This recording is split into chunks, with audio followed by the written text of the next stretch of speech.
Baik, pada kesempatan kali ini kami dari kelompok 11 yang beranggotakan Jauza Alif Mumtaza, Michael Kolintan, Muhammad Nur Fahmi Hafiz, Salwa Sabina Putri, dan Sandi Ahmad Fauzan akan menjelaskan tentang tugas yang telah dibuat.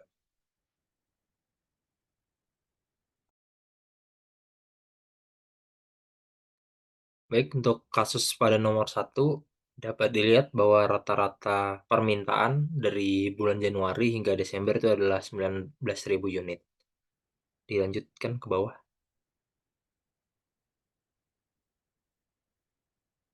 Nah, pada soal nomor 1A, itu yang ditanyakan adalah rencana produksi optimal dalam setahun ketika tidak dilakukan promosi serta annual profit dari rencana ini dan berapa biayanya.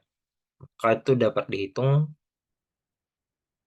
dengan mengumpulkan data-data berikut, ada 250 pekerja, 20 hari kerja, dan 8 jam per hari dengan biaya $15 dan $22, serta biaya material 40 dan cost inventory-nya 3. Dan harga jual sink atau itunya adalah 100 atau wastafel adalah $125 dengan average demand-nya 19.000. Lalu dapat kita hitung 160 jam itu didapatkan dari 20 days dikali 8 hours. Itu adalah 40.000 jam yang dikalikan dengan 15. Jadi biayanya adalah 600.000 per bulan. Lalu biaya untuk sink materialnya adalah 40 ditambah 3 kali 8.000 atau 344.000. Sehingga total biayanya adalah 544.000. Lalu untuk harga jualnya itu 8.000 unit sesuai dengan ini. Jadi 125 ke 8.000 adalah $1 juta. Jadi setidaknya dibutuhkan penjualan 8.000 unit agar produksi optimal. Namun total penjualan keseluruhannya adalah 2.375.000 dan biaya produksi singnya adalah 40 ditambah 3 atau biaya dari cost material dan cost inventory-nya itu adalah itu adalah 43 dikali dengan 19.000 unit itu jadi $817.000 ditambah dengan biaya pekerja 600.000 jadi total 1.417.000. Lalu annual profit-nya itu adalah revenue-nya 2.375 dikurang dengan biaya produksi 1.417. Itu adalah 958.000 untuk per bulan dan untuk setahunnya dikalikan 12 jadinya 11.496.000. Lalu untuk B-nya, nomor B bisa digeser ke kanan. Nah, untuk nomor B-nya itu dapat kita bandingkan untuk angka dari di bulan April dan Juli. Nah, 0,25 itu dapat dari 0,2 dapat dari keterangan dikalikan dengan demand-nya 18.000, maka terjadi increase 3.600 tanpa promosi. Lalu untuk 2 bulan berikutnya di bulan Mei dan bulan Juni itu adalah 0,1 itu dapat juga dari keterangan di soal dikalikan dengan permintaannya 25.000 dan 26.000 jadi 2.500 dan 1.600. Maka total increase di bulan April promosinya adalah 8.700. Lalu di bulan Juli itu dikalikan dengan demand-nya juga sehingga total peningkatannya di bulan Juli dengan promosi adalah 11.000. Maka promosi terbaik itu dapat dilakukan di bulan Juli. Lalu nomor C boleh digeser kanan. Nah, pertanyaannya adalah jika SINK-nya dijual dengan harga 250, ya itu meningkat dari harga awal 125, apakah terjadi perubahan timing untuk promosi? Nah, jawabannya itu terjadi perubahan promosi karena yang awalnya digunakan itu adalah 125, yang harganya menjadi setengah. Dan itu menurunkan harganya 1% dan meningkatkan penjualan sebesar 20% setiap bulannya. Jadi, jika terjadi perubahan harga, maka promosi juga akan berubah mengikuti harga tersebut. Nah, sebelumnya harga juga lebih kompetitif dan kita harus memikirkan promosi lain untuk mempertahankan volume penjualan yang sama hingga saat ini. Lalu untuk nomor 2A bisa di scroll ke bawah.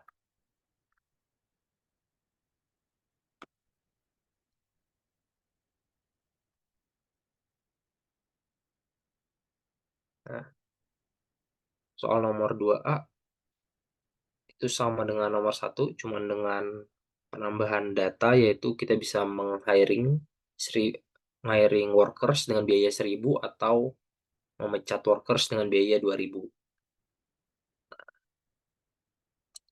Jadi dapat kita lihat dengan data yang sama, namun perhitungannya kita asumsikan di sini terjadi penambahan 50 worker. Jadi penambahan 50 worker,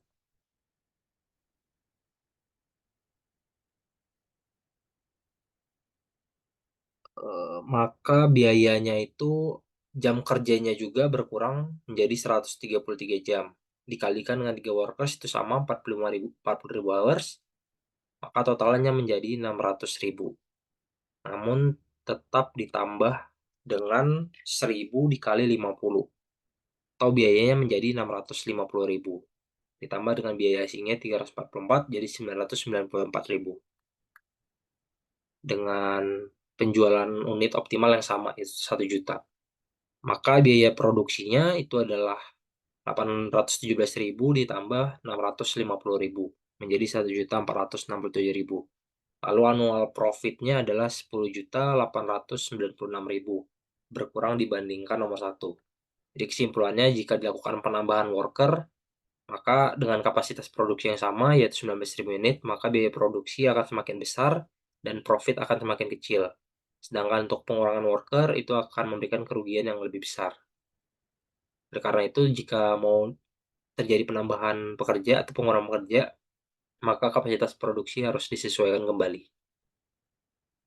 Lalu soal nomor B di kanan, sama dengan yang tadi, itu kita mengajukan promosi di bulan Juli karena lebih menguntungkan. Nah, di sini tidak terjadi perubahan yang signifikan pada promosi karena dengan penambahan atau pengurangan tenaga kerja. Lalu untuk yang C, boleh di sebelah kanan. Nah, jadi ketika biaya holdingnya itu ditingkatkan dari 3 ke 5, apakah terjadi perubahan pada promosi? Nah, tentu saja promosi juga akan berubah karena promosi awal pada dasarnya memiliki biaya holding yang rendah, yaitu 3, dan meningkat menjadi 5. Maka biaya promosi akan semakin kecil karena biaya lainnya semakin besar. Dengan begitu perlu dilakukan perubahan waktu pada promosi yang disesuaikan dengan anggaran terbaru. Nah, lalu untuk nomor 3, boleh di-scroll ke bawah.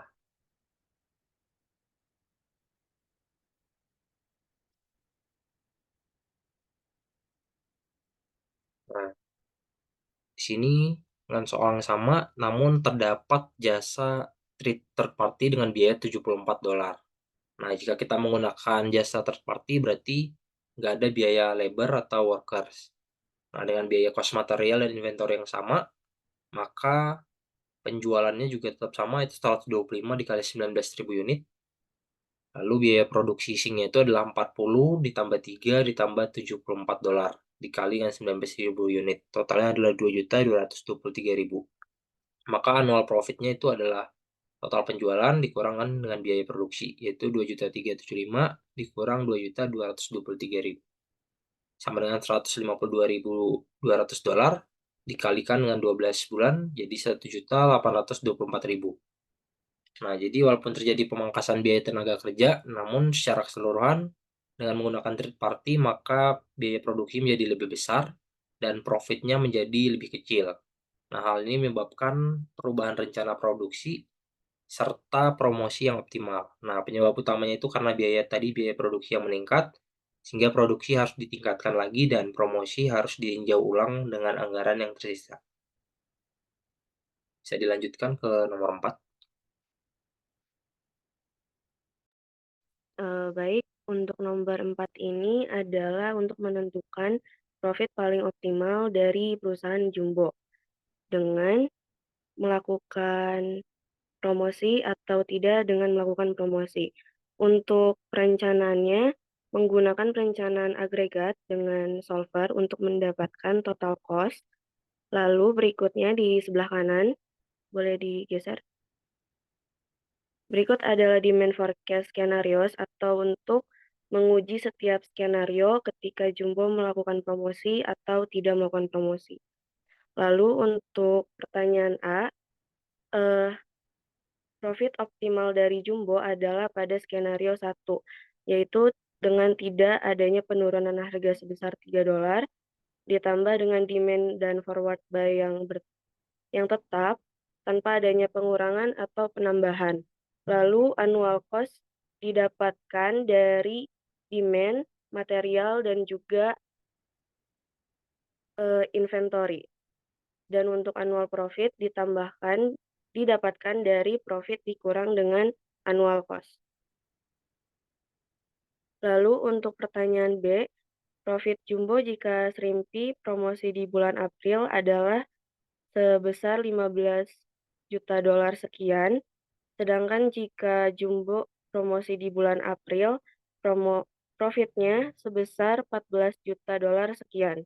Keuntungan jika Jumbo promosi di bulan April adalah demand meningkat sebesar 40% dan forward buy meningkat sebesar 10%.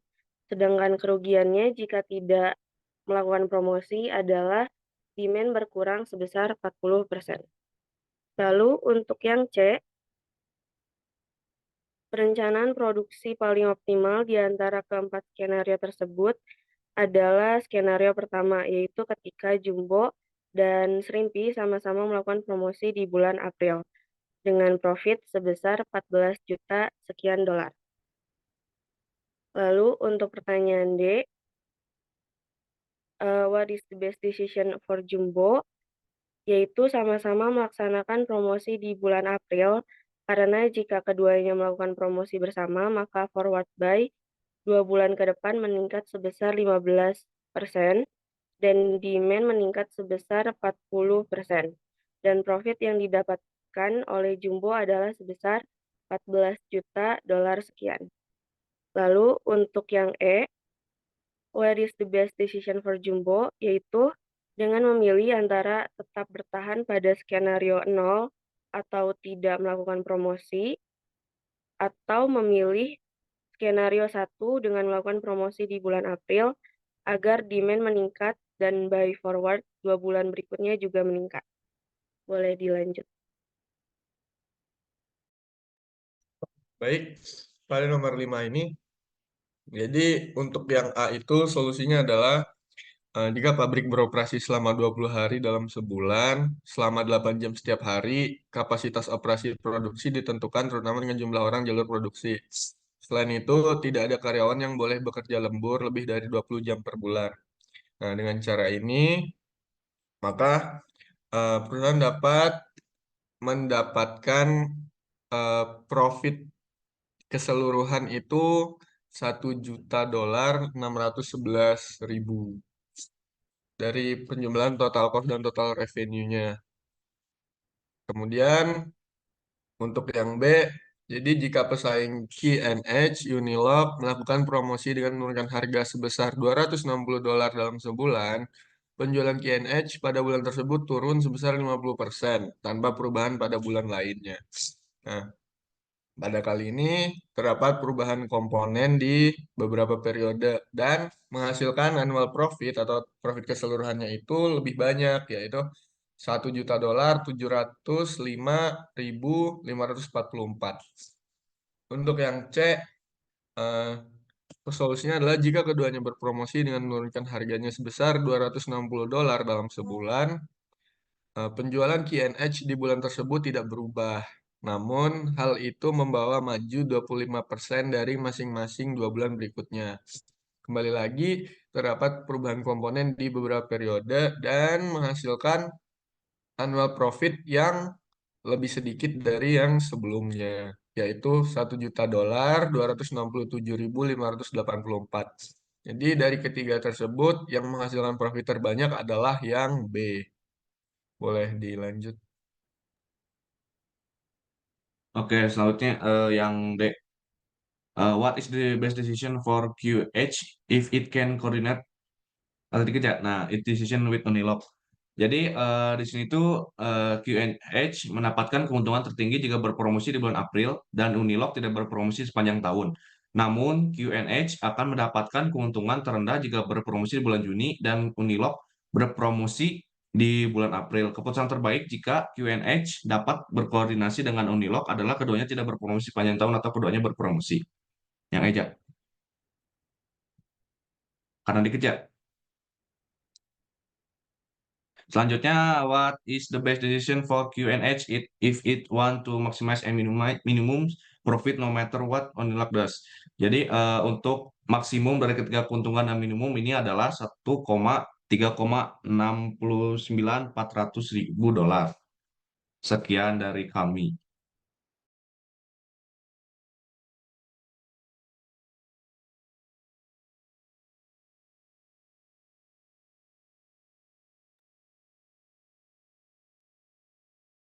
Selanjutnya untuk nomor 6, yaitu ada soal dengan dari data nomor 5, asumsikan Q dan H ada pihak ketiga yang bersedia memproduksi deterjen sesuai kebutuhan dengan harga 2.300 per ton. Ulangi analisis untuk semua pertanyaan A sampai dengan E. Baik, berdasarkan nomor 5 yaitu di sini terdapat total biaya produksi.